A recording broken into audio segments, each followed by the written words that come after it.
If you've ever had this feeling that something was terribly wrong with the world that we live in, but you couldn't figure out just what it was, then you've come to the right place. Secret societies, mystery religions, and the Illuminati have been controlling our reality since the beginning of time. But not anymore, because there is an awakening happening, and you are about to become a part of it. Wake up, because this is a call for an uprising. This is a call for an uprising. Welcome to today's show. This is an important video about what is to come this week with the World Economic Forum meeting in Davos over the weekend. This is the first time they're meeting together, wink, wink. I mean, like as if we really believe these people aren't meeting together and they're quarantining and avoiding one another because of the one-niner. They've all been in the same underground bunkers together. And then, people think that they're out in public. They're performing in front of green screens, the president, everybody else, Fauci, you name it. But it's important to know what is happening there. There are tons of distractions being put in place right now to keep people's attention away from this, what I'm about to show you, which is our world governments or governments around the world getting together. Now, obviously, we always know that they get together. They're plotting for a new world order, a one world government. But now what they're doing here at this event in Davos, one of the main things they want to do, one of their main objectives, is to give power to the World Health Organization. They want to give power to them. The World Health Organization will then serve over all the nations of the world in regards to pandemics and be able to shut down countries in the blink of an eye if they think there's an actual threat. Now, these are the same people I'm about to show you. It come out of their own mouths. The same people who told you, you don't need a mask, you need a mask. That this should be shut down, it shouldn't be shut down. They go back and forth. They say different things every day, and they watch how people don't even notice how they say one thing and then do another, how they say one thing and then flip on that script the next week and don't even address what they previously said. They notice that people don't even notice what they say because they're so dumbed down now that they're literally just going, all right, now we're just going to give over all power. All nations are going to give their power over to the WHO.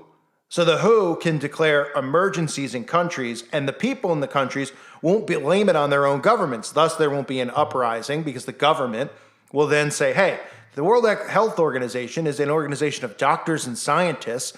This isn't political at all. They're just an organization that has your best interest at heart. And this is what they're talking about right here. This is going to be occurring this week.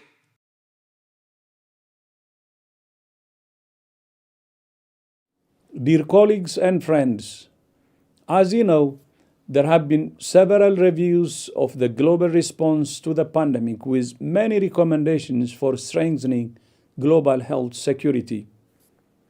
They all recognize the need for better systems and tools, better financing, including for global public goods such as vaccines, better global governance, and a stronger, empowered, and sustainably financed WHO.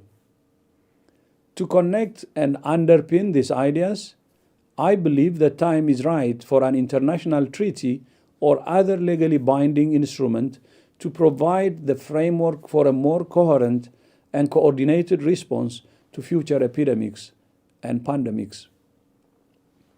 Whatever new structures or mechanisms are established, they must promote equity and galvanize the engagement and ownership of all countries.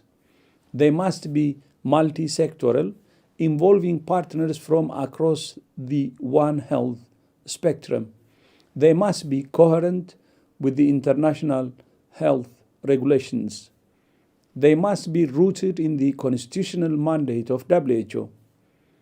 And they must be accountable and transparent.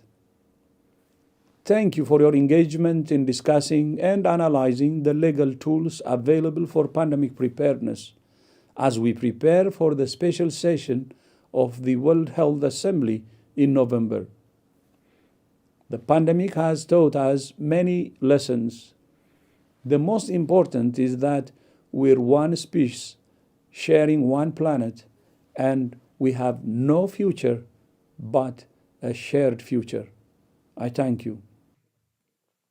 So right out of his own mouth, he talks about empowering the WHO, as if they don't have enough power already. But this will give them binding power over the nations. 194 nations. And all these people who are meeting together, all these governments are on board, including the United States government, because I covered this on the website recently.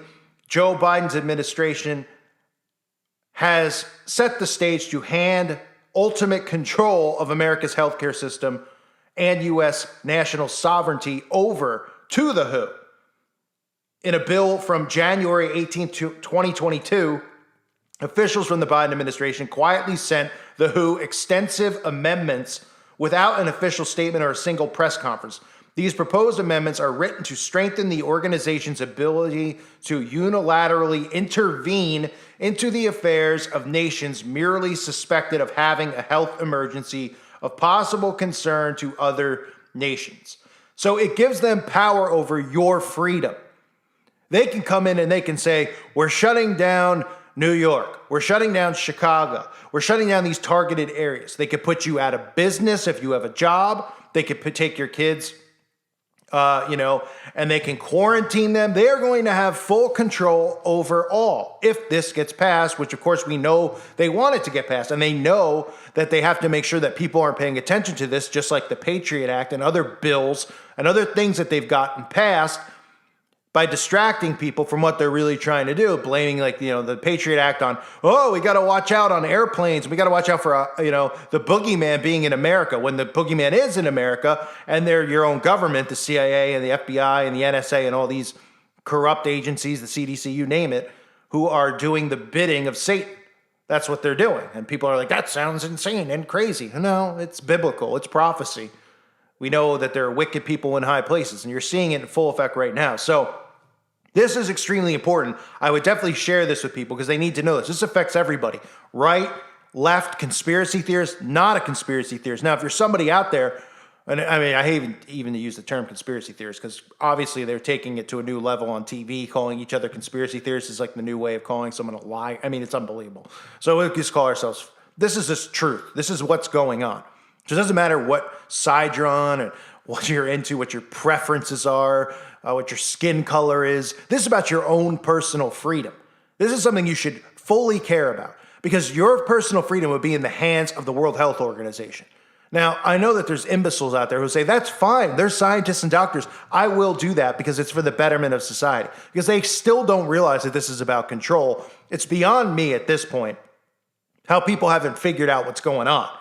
I mean, not even just the flip-flopping of these people. Look around you and see what's going on. The stuff they tell you on the TV, they're like hospitals are overfull, all this stuff. You look around, there's nothing going on. The only illnesses you see are from, people who took something. But anyway, this will be the main topic of discussion over there during Davos with these countries, with the 194 nations set to potentially be under the control of the World Health Organization, these imbeciles, and then they will be able to intervene into the affairs of all the nations if they suspect them of having any type of health emergency. So that means the next possible outbreak or the next possible variant, which could be as soon as this summer or this fall. I mean, it's really set up for this fall perfectly with the elections and all this stuff and canceling them or, making excuses for why the liberals will stay in power because that's clearly what's going to end up happening and drive people insane because you have lunatics in office and they're all obviously same snake, different head, whatever the expression is. But if these amendments are approved, the WHO will have, power to declare international health emergencies, which will nullify the powers of nation states. So the U.S. amendments delete a critical existing restriction in the regulations. The WHO shall consult with and attempt to obtain verification from the state party in whose territory the event is allegedly occurring. This enables the Director General to declare health emergencies at will and can be used to justify economic or financial actions against the targeted nation by other nations aligned with WHO or who wish to harm and control the accused nation. The contents of the proposed amendments were not made public until April 12th of 2022. The existing WHO regulations provide an 18-month grace period during which a nation may withdraw its yes vote for amendments. However, the current proposed amendments would reduce that opportunity to 6 months. If the amendments are passed, a majority of the nation should change their individual votes and reverse the approval for the next several months. So the whole mindset of this, as you saw him talk about, is let's make it the last pandemic. Let's make it the last pandemic, because there won't be another pandemic when they have full control, when they have you on, when they can lock you down at will. Suddenly there won't be any pandemics anymore. And people go, oh, wow, there's no outbreaks anymore. I guess this really worked. That's what idiots will say, right? Then, wow, they suddenly all just vanished, all these variants that they said would never go away. Now they've gone away, now that the WHO has control. Yeah, now they've gone away because they've got you locked up and they have control over you. So now, now they don't need to make things up to have control anymore because they have control. That's how this works. That's how they make it the last pandemic. Get it? The report states, in its current form, the WHO does not possess such powers to move on with the treaty. The WHO therefore needs to be empowered financially and politically. So that's what this is about, empowering them financially and politically. The treaty should possess an adaptable incentive regime, sanctions such as public reprimands, economic sanctions, or denial benefits, which means you don't oblige by what they're saying. If they tell you to shut your business down and you don't, well, they'll shut your business down and they'll freeze your bank accounts on top of it. Economic sanctions, over world health issues, denial of benefits, which could be Social Security benefits, medical benefits, Medicare, Medicaid, any of that stuff. This is what they're willing to do to have total control. And they'll just blame it on something that no one can see or hear. It works perfectly for them. No one can see it, right? They just think it's there because of all of the psychological operations that have been done to them over the last few years on the television set. The media's worked together to beat it into people's heads, and they're afraid of something that's not even there, and they're willing to put things in their body because they're afraid of something that's not even there, thus getting themselves ill. We all know how this whole story works. I can't go into more detail about that.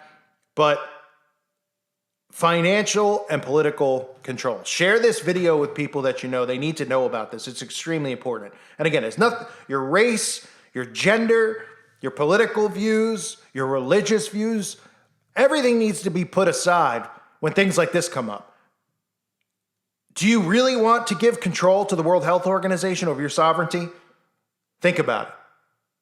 And if you're someone who says yes, you're already foregone. So just enjoy the steamroll when it comes to your front door. As for me and people who listen to this channel, they aren't going to be steamrolling over us. And that's why they're going to try to take and use economic power on people like us, freeze bank accounts, cut us out as best they can. And like we heard during the outbreak, make sure that people who don't comply are no longer members of society. What they don't get is that we don't want to be members of their society. And that's why they're so hell-bent on destroying people's land, the ability to farm, because they don't want people to even try to do anything on their own or have the ability to do it. They want people to either starve to death and die of dehydration if they don't join the system, or they'll put them in, FEMA camps and shut them down and tell everybody, well, we're doing this because the World Health Organization says that you're a threat to humanity because you could cause the outbreak to spread in your community because you don't have the potion, things like that. This is only going to get crazier and crazier. So the more people that know, you got to become aware of this stuff. I'm trying to share the best I can here on YouTube. I've had so much trouble sharing it here on YouTube over the last couple of years for obvious reasons. I'm not somebody here who's peddling the right-left garbage. They try to tie all this censorship into politics, where the liberals don't want I'm on neither side. It's all controlled. People like me get censored nonstop because they don't want you to know they're working together to take your rights and take control over you. The right's working just as hard as the left. People need to realize that. As citizens, we need to work together to stop giving them total control, to put your emotions aside. Don't let them play you into these psyops that they create to create civil unrest. Because before you know it, in the blink of an eye, they're going to have control over every little thing that you think you have in your life, including your family and your children, where they can come into your home and say, look, we could take your kid out and put them in a quarantine because you're not following the protocols and you're a danger to your child because of this health emergency that's going on. It's frightening. Be aware, share this video, get on the website at callforuprising.com where there is no censorship and you can share information like this and people can actually see what's going on in the world. I know a lot of people post stuff here in the forum. It does not get to me in the forum, or in the comment section, I should say. It does on the website in the forum. Here in YouTube, this stuff goes into spam. A lot of the comments get censored. Certain words the algorithm reads, it automatically will delete it or shadow ban it. So on the website, you can share all that type of information, share your channel, share your website, share what you're seeing at your own store, your own grocery store, your own, moms are sharing stuff they're seeing at the store on their child's toys, symbols and stuff. They're showing all sorts of crazy stuff, just right in our faces. So you can do all that over on the website. You can interact with like-minded people. I hope to see everybody over there. A reminder, all my channels listed below. Please make sure you're subbed to them. Any strike, I can't upload here for a little while. So this should be the last time I have to make new channels because I have a bunch right now. Who knows, though? I shouldn't say that. I probably just mushed myself. But make sure you're subbed to those channels below. I want to thank everyone for being here and thank you for your support. God bless all of you and your families.